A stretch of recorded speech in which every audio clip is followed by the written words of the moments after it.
Mireya's POV.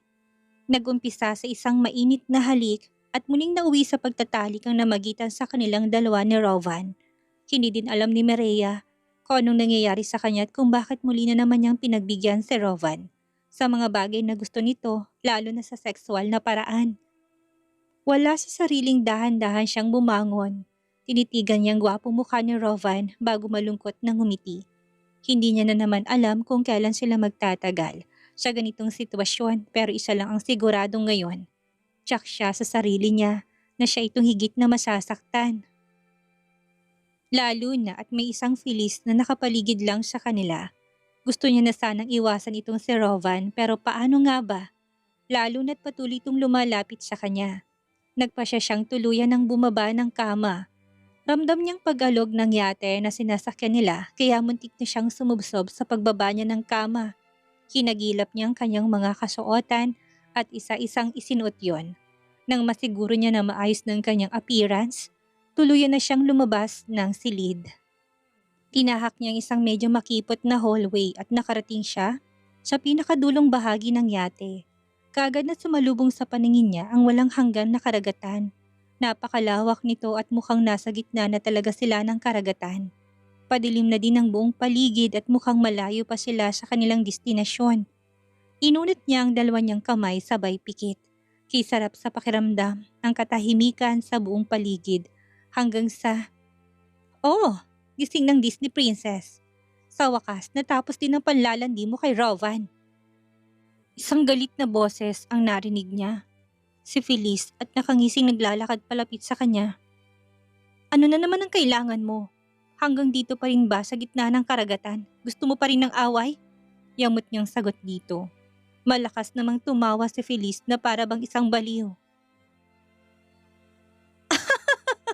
"At hanggang dito din ba sa gitna ng karagatan? Wala kang ibang gagawin kundi ang akitin si Rovan? Ganyan ka na ba kadesperada?" Nakangisi nitong sagot. Hindi niya naman mapigilan ang maikuyom ang kanyang kamao. Napaka-imposible talaga ng babaeng ito. At nagsiselos ka dahil kahit na anong klaseng pang-aakit ang gawin mo kay Rovan, ay hindi ka pa rin niya pinapatulan. Isa ka lamang palamuti sa buhay niya na kapag galit ako sa kanya, sa'yo siya pumupunta? Nakangising sagot niya dito. Napansin niyang kaagad naman ng lisik ang mga mata ni Feliz na nakatitig sa kanya. Mas lalong nagdiwang ang kanyang kalooban dahil sa tuwa. "You know what? Baka naman hindi ka ganun kaganda para mabihag mo si Rovan. Bakit ba kasi ayaw mo pang sumuko at patuloy mo pa rin na ipinagsisiksikan ng sarili mo sa isang lalaki na ayaw sa'yo? Look at yourself. Nagmukha ka ng tanga sa kakahabol sa isang lalaking ayaw naman pala sa'yo." Nakangisi niyang muling wika. Gusto niyang inisin ang Feliz na ito para kahit papaano makabawi man lang siya sa sama ng loob na idinulot sa kanya ng babaeng ito. "Walang hiya ka! Sino ka para sabihin sa akin ng bagay na yan?" Galit nitong sagot sa kanya. Na-trigger niya yata ang galit nito dahil nanilisik ang mga mata nitong nakatitig sa kanya. "Sino ako? Well, ako lang naman ito, ang babaeng ayaw pakawalan ni Rovan." Nakangisi niyang sagot. "Ayaw kang pakawalan ni Rovan? Nagpapatawa ka ba? Ayaw kang pakawalan ni Rovan pero kinukulong ka niya. Unlike me na malayang nagagawang lahat ng gusto ko." Sagot din naman ito sa kanya. "So, anong kunik?" "Well, kung wala ka nang sasabihin, mabuti pang lumayas ka na sa harapan ko. Ayaw na kitang makausap." Wika ni Mireya sabay talikod dito. Muli niyang tinutok ang kanyang paningin sa malawak na karagatan, kaya hindi niya napaghandaan ang sunod na ginawa sa kanya ni Feliz. Naramdaman niya na lang ang paghila nito sa buhok niya kahit hindi niya mapigilan ng mapaigik dahil sa sakit. "Sino ako? Tinanong mo ko kung sino ako sa buhay ni Rovan. Well, ako lang naman ang taong papatay sa'yo, Mireya!" Galit na wika nito at hindi niya mapigilan ang maipikit ang mga mata niya nang maramdaman niya ang pagtama ng isang matulis na bagay sa kanyang tagiliran. "Feliz, anong ginawa mo?" Nahintakutan niyang bigkas at dahil pinakawala na nito ang buhok niya, dahan-dahan siyang humarap dito. Ganun na lang ang takot niya nang tumambad sa mga mata niyang isang kutsilyo na hawak nito na may dugo. Napahawak din siya sa tagiliran niya nang maramdaman niyang sakit at ganun na lang ang panlalaki ng mga mata niya nang makapa niya ng basa ang bahaging yun. Nang tingnan niya ang kanyang kamay, doon niya napagtanto na sinaksak siya ni Feliz. Now, alam mo na kung sinong mas malakas sa ating dalawa, hindi ba? Alam mo na kung sinong magwawagi sa puso ni Rovan. Once na mawala ka sa buhay niya, sa kanya na ibubuhos ang buo niyang oras at atensyon. Nakangisi nitong wika. Hindi naman makapaniwala sa narinig niya si Mireya. Bigla siyang nakaramdam ng pamamanhid ng katawan kasabay ng muling pagtarak ni Feliz ng hawak nitong kutsilyo. Nasalag niya yon gamit ang kanyang braso pero hindi niya napaghandaan ang sunod nitong ginawa. Mamatay ka na, Mireya! Uubusin ang katawan mo ng mga pating ng karagatan at hindi ka na makakabalik pa kay Rovan. Akin siya ngayon! Akin na siya!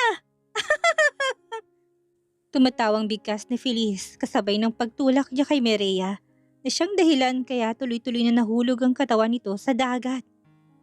Goodbye, Mireya! Isa ka na lang kwento sa buhay ni Rovan at sa wakas, masasolo ko na din siya. Muling bigkas ni Feliz sa hangin bago siya dahan-dahan na umatras. Parang walang nangyari na naglakad siya pabalik sa kanyang cabin at muling nahiga sa kama. Nakikinita niya ng mga posibleng mangyari.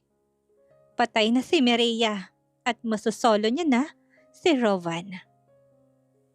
Rovan POV. Han, I love you.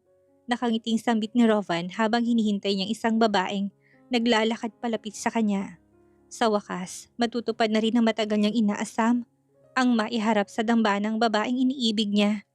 Napakaganda nitong tingnan sa suot nitong kulay puting trahe de boda. Walang duda, mahal na mahal niya ito at ito lang ang nag-iisang babaeng gusto niyang pag-alayan ng lahat sa kanya. Hindi na siya nakatiis pa. Sinalubong niya ang kanyang bride at hahawakan niya na sana to sa kamay, pero natigilan siya. Hindi niya ito maramdaman. Gusto niyang maramdaman ang init na nagmumula sa kamay nito, kaya muli niya sana itong hahawakan pero umihip ang malakas na hangin kasabay ng dahan-dahan na paglayo ng kanyang bride sa harapan niya. Mireya, ano to? Bakit ka lumalayo sa akin? Galit ka pa rin ba? Naguguluhan niyang tanong. Dahan-dahan siya naglakad palapit dito pero palayo naman to ng palayo sa kanya. Hanggang sa muling lumakas ang ihip ng hangin kasabay noon ang pagkatanggal ng belo ng kanyang bride. Doon niya lang nakita ang malungkot na mukha ni Mireya. Hilam ng luhang mga mata nito kaya naguguluhan siya. Anong ibig nitong sabihin? Hanggang ngayon, galit ka pa rin ba sa akin? Seryosong tanong niya dito. Akala niya talaga napatawad na siya nito eh. Naging maayos naman sila sa isa't isa nitong mga nakaraang araw. Rovan, sa wakas makakalaya na din ako sa'yo. Narinig niyang wika ng malamig na boses ni Mireya. Hindi niya mapigilan ng maikuyom ang kanyang kamao dahil sa narinig niya. Ayaw niya na sanang marinig ang katagang yon, kaya lang bakit ba parang napakapaborito ni Mireya na sambitin yon? Hindi. Hindi ako papayag, Mireya. I love you. Kalimutan na natin ang nakaraan at magpatuloy na tayo sa buhay na masaya. Please. Nakikiusap niyang wika dito pero tanging pag-iling lang ang naging sagot sa kanya ni Mireya. Ilang saglit din na mariin niyang naipikit ang kanyang mga mata. Nang muli niyang idilat ay ganun na lang ang palalaki ng mga mata niya sa gulat nang makita niya na si Mireya nakatayo sa nangangalit na karagatan. Kung kanina kulay puti ang kasuotan nito, iba na naman ngayon. Nagkulay dugo ng trahe de boda na suot nito ngayon. Naririnig niya din ng malakas na kulog sa buong paligid kasabay ng malungkot na pag-iyak ni Mireya. Rovan, Rovan please, help me, help me. Sambit nito at kitang-kita ng dalawa niyang mga mata kung paano kinain ang katawan ni Mireya nang nangangalit na alon. No, Mireya, Mireya! Sigaw niya kasabay ng pagkahulog niya sa kama. Pawisan na naimulat niya ang kanyang mga mata at tumitig sa kawalan. Isang panaginip.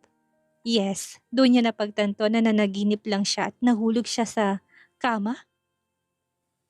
Wala sa sariling napahawak siya sa kanyang ulo. Fuck, napakasamang panaginip. Isang eksena na ayaw niyang mangyari sa totoong buhay. Dali-dali siyang bumangon para tingnan si Mireyang nakayakap niya lang bago siya nakatulog kanina. Kaya lang, ganun na lang ang pagsalubong ng kilay niya nang hindi niya ito makita. Walang Mireya sa kama kaya kagad siyang nakaramdam ng pagpapanik. Han! Honey!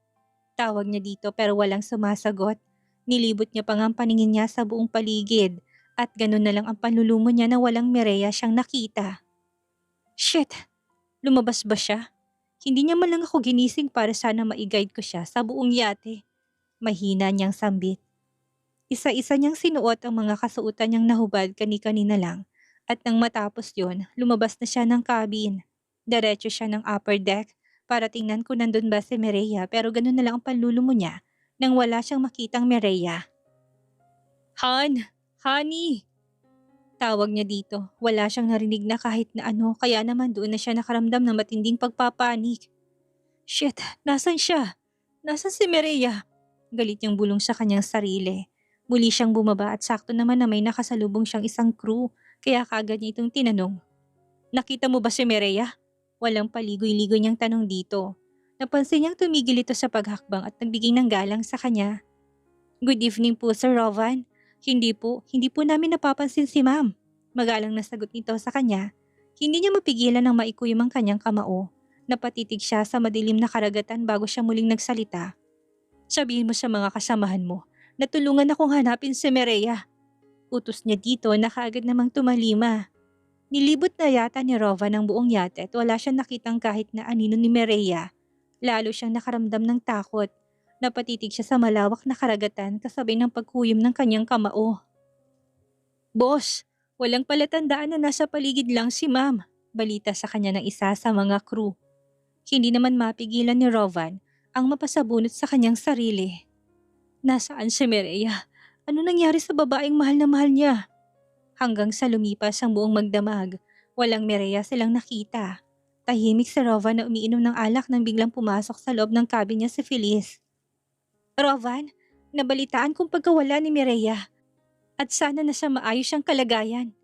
Hindi kami magkasundo pero hindi ko rin naman pinangarap na may masamang mangyari sa kanya. Wika ni Feliz dito.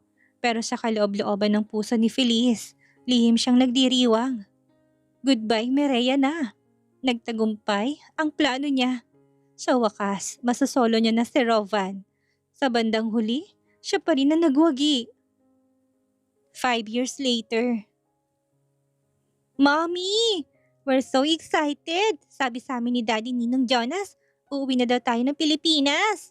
Abala si Mireya sa paglalagay ng mga gamit ng mga anak niya sa luggage na biglang pumasok dito sa loob ng silid. Ang dalawa niyang anak.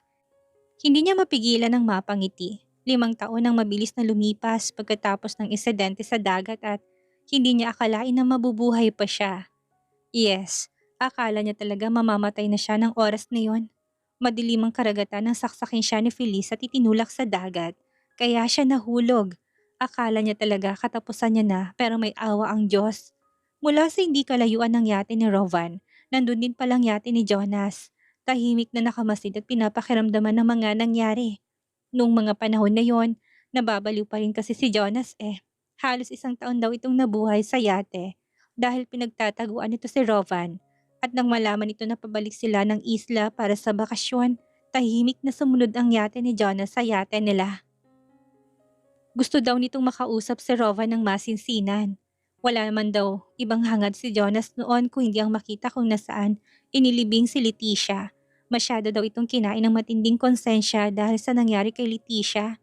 At huli na daw nitong na-realize na mahal pala nito si Leticia. Ewan, minsan magulo talagang pag-ibig eh. Kaya siguro hanggang ngayon nanatiling single si Jonas at naging aloof na sa mga babae. Ang balita din niya pinutol na nitong ugnayan sa sariling mga magulang. Ayaw na daw nitong maging sunod-sunuran at ayaw na daw nitong kinokontrol. Ewan lang dahil hanggang ngayon nakikiusap ang mga magulang nito na bumalik na dahil sa mga negosyong dapat daw i-manage. Matanda na kasi ang daddy ni Jonas at kailangan na nitong magpahinga bilang CEO ng sarili nilang kumpanya. Ang problema lang, ayaw ni Jonas. Sa nakalipas na mga taon, naging isang tagumpay na businessman din ito.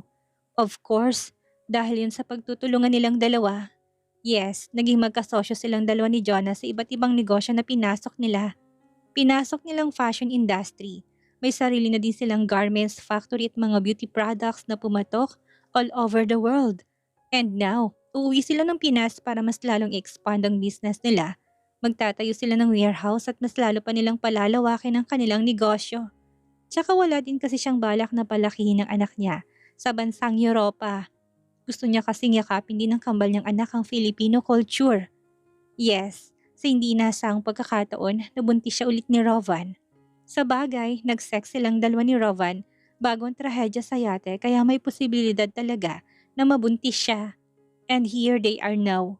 4 years old ng kambal na sila Eliana at Elijah.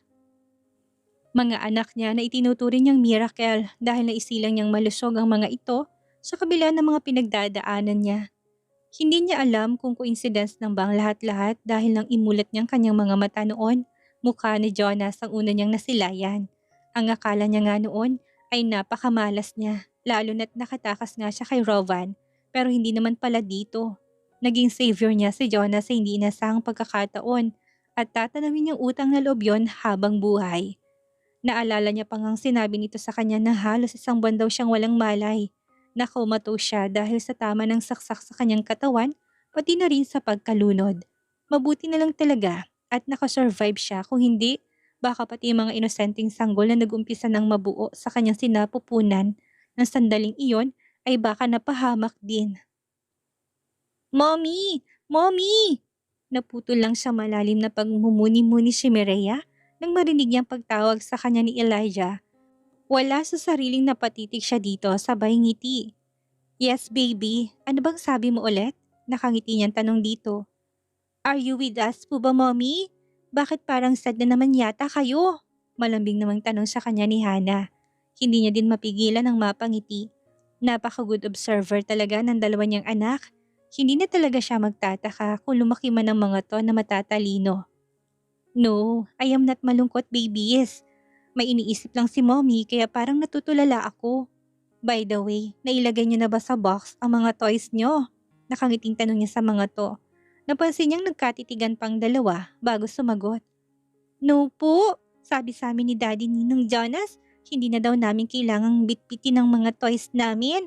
Ibibili niya na lang daw kami ng bago. Nakangiting sagot nito sa kanya. Hindi niya naman mapigilan ang mapataas ng kilay. Ano bang ginagawa ng Jonas na to? Bakit pa hindi nakikinig sa kanya na huwag gawing spoiled ang mga anak niya? Hindi pwede mga anak. Sayang naman itong mga laruan ninyo kung iiwan natin dito. Ganito na lang, put all your toys sa box at kapag ayaw nyo na ipamigay na lang natin sa mga bata sa Pinas. Nakangiting wika niya sa mga to.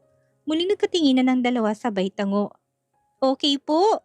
Sige po mommy. Sabay bigkas ng dalawa kaya hindi niya mapigilan ng matawa. Simula nung nabiyayaan siya ulit ng anak, kakaibang sayang nararamdaman ng puso niya. Wala sa sariling napatitig siya sa television nang may biglang nag-flash na balita. Hindi niya mapigilan ng maikuyom ang kanyang kamao nang makita niya sila Feliz at Rovan. Headline ng mga ito dahil naging bongga ang celebration ng anak ng dalawa. Yes, hanggang ngayon magkasama pa rin ang dalawa. Hindi man niya nabalitaan na nagpakasal ang mga ito pero may anak din na halos kasing edad lang ng kambal. Feliz, hintayin mo ko. Makikita mo. Hindi ako papayag na ganun-ganun na lang. Muntik mo na kaming napatay ng mga anak ko. Kaya babalikan kita at hindi ako papayag na hindi ako makakanti sa ginawa mo sa akin. Galit niyang sambit habang nalilisik ang mga mata niyang nakatitig sa telebisyon. Samantalang hindi niya naman napansin na lihim na nakatitig sa kanya. Ang kambal niyang anak, nagtataka ang dalawa lalo na't nakikita na naman sa mga mata ng ina nila. Ang galit habang nakatitig sa telebisyon. Mireya POV. Mommy, dumating na po si Daddy Ninang Jonas. Aalis na daw po tayo. Narinig ni Mireya na wika na anak niyang si Hana. Nandito pa sila sa loob ng kwarto at busy pa siya sa pag-aayos sa kanyang sarili. Ngayon lang siya nagkaroon ng time na mag-ayos dahil inuna niyang bihisan ng kambal. Kailangan niya na munang asikasuhin ang mga to bago siya magkaroon ng time para asikasuhin ang sarili niya. Wait lang, pakasabi kay Ninong na pababa na ako. Balik na sigaw niya. Nagpahid lang siya ng final touch ng lipstick niya at pagkatapos noon, basta niya na lang dinampot ang kanyang bag at mabilis na siyang bumaba. Nasasalis ng lahat ng kanilang mga bagahe na dadalhin pa uwi ng Pinas. Ang iba pa nilang mga gamit ay naipakargo niya na. Sabay silang dalawa ni Jonas na uwi ng Pinas lalo na't nag-aalala din ito na baka mahirapan daw siya sa biyahe lalo na't dalawang batang kasama niya. Pagkalabas niya ng kwarto, diretso niya ng tinahak ang hagdan pababa. Naabutan niya si Jonas na nakaupo sa sofa habang kandong nito si Elijah samantalang sa Eliana naman ay nakaupo sa tabi nito. Hindi niya mapigilan ang pagguhit ng masayang ngiti sa labi. Hindi masamang lalaki si Jonas. Sa kabila ng sakit ng kalooban na ibinigay nito sa kanya noon, bumawi naman ito ngayon. Ito kasi ang naging sandigan at karami niya noong mga panahon na feeling niya wala na siyang pag-asa. Si Jonas din ang naging daan kung bakit nandito siya ngayon sa bansang Australia. Nagkasala man si Jonas sa kanya noon, bumawi naman ito sa nakalipas na 5 taon. From being ex-boyfriend to best friend ng atake nila sa isa't isa. Tumayo din itong parang ama sa kambal niyang anak, hindi niya tuloy mapigilan ng mapabuntong hininga. Ngayong pabalik na siya ng Pinas, kailangan niya ng maging handa, lalo na't alam niya sa sarili niya na muling magkakasalamuha ang mga taong naging dahilan ng matinding sugat sa kanyang nakaraan. Mireya, ano na? Tutuloy pa ba tayo o nagbago ng isip mo? Naputol lang siya sa malalim niyang pag-iisip nang bigla lang nagsalita si Jonas. Ni hindi niya malang namalayan na napahinto na pala siya sa pagbaba ng hagdan dahil kung ano-ano na naman ang tumatakbo sa isipan niya. Of course. Tutuloy tayo. Buo ng desisyon ko, no?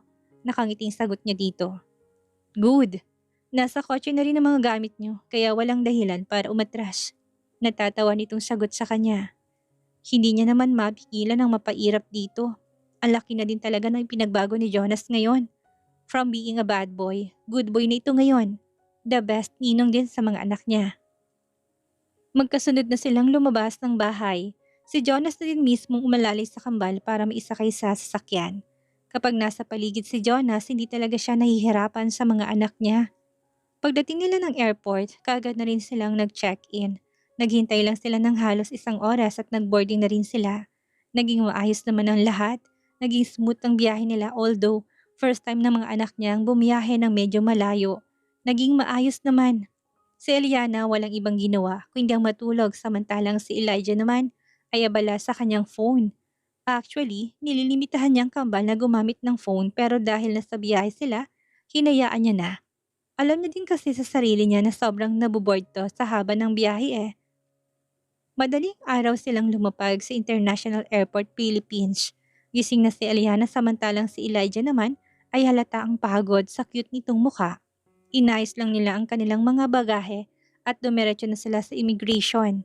Ilang saglit lang, nagkaagape na silang apat na naglalakad patungo sa exit ng airport. Jonas, nasa labas na bang sundo natin? Tanong niya pa nga kay Jonas, kumuha na sila ng porter para magtulak sa kanilang mga bagahe para hindi sila mahirapan. Hawak ni Jonas si Elijah samantalang hawak niya naman si Hannah. Yeah, nasa labas na sila. Hinihintay na nila tayo, nakangiting sagot sa kanya ni Jonas. Wala sa sariling napatango siya bago siya muling nagsalita. Okay, saglit lang, parang gusto ko na munang magbanyo eh. Sagot niya dito. Sure, hintayin ka na lang namin ng mga bata dito. Take your time, Mireya. Nakangiting sagot nito. Tinanong niya pa nga ang kambal kung gusto ba nilang sumama sa kanya sa banyo pero ayaw daw. Hindi daw sila naiihi kaya hinayaan niya na. Kagad siyang naglakad patungo ng banyo. Mabuti na lang at walang masyadong tao kaya naman pagkatapos niyang umihi, inatupag niya na munang pagre-retouch. Abala siya sa kanyang ginagawa nang mapansin niyang pagpasok ng isang batang lalaki. Nakasunod dito isang babaeng naka-uniform na kung hindi siya maaaring magkamali bantay nito sa pamamagitan ng salamin ng banyo. Napansin niyang napatitig ito sa kanya, kaagad niya rin naman itong ngiditian. Hi! Friendly niyang bati dito. Napansin niyang napakurap lang ito ng makailang ulit habang titig na titig pa rin sa kanya.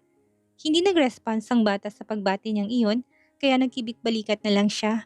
Hindi marahil sanay na makipag-usap. Malayong-malayong ugali nito sa mga anak niya na saksakan ng daldal. Pagkatapos niyang mag-retouch, mabilis na siyang naglakad palabas ng banyo. Kaya lang bago siya nakarating sa pintuan, hindi niya mapigilan ng magulat na may bigla na lang yumapos mula sa likuran niya. Mommy? Ikaw na po ba yan? Narinig niyang wika nito. Sa sobrang gulat niya, pumihit siya paharap at kaagad na sumalubong sa paningin niya. Ang maluhaluhang mukha ng batang kanina lang ay nakatitig sa kanya. Naku, Nicolas! Hindi siyang mami mo. Kagad namang saway dito ng kasama nitong babae. Pilit pa nitong hinihilang batang tinawag nitong Nicolas pero pumiglas lang ito at muling yumapos sa kanya.